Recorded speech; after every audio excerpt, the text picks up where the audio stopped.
mind, your ceiling is right there. You don't want to hit the ceiling.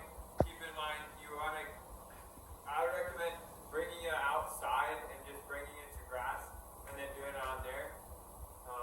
But I would say on a mattress, most mattresses are bouncy. So try to get a bouncy one, maybe a spring one. You can find those in any, call up a mattress place and get a mattress, like a spring mattress, an old one or whatever. I think that'll be fine.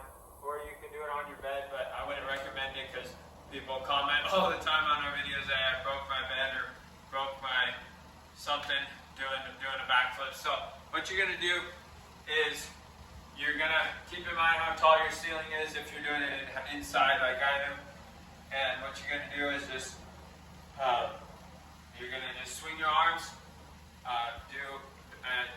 just do a backflip. It's really simple. It's really not hard, but you can start by come over here a little bit. So because Bruno's on that bed, he's taking over. You're gonna start by going sideways and just do like backwards cartwheel, and then get more and more vertical as you go. I'm not gonna get into that. I've done that in the last video we made, but basically just go more and more vertical until you're doing like a back handspring, and then finally you can do a backflip. But I'll show you it. Bruno, let me go. Bruno.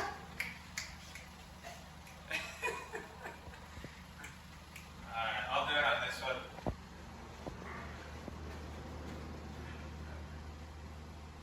Alright, ready?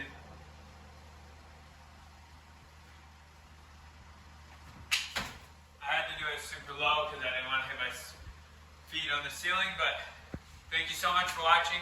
That is how to do a backflip on a bed without being scared. Thank you so much.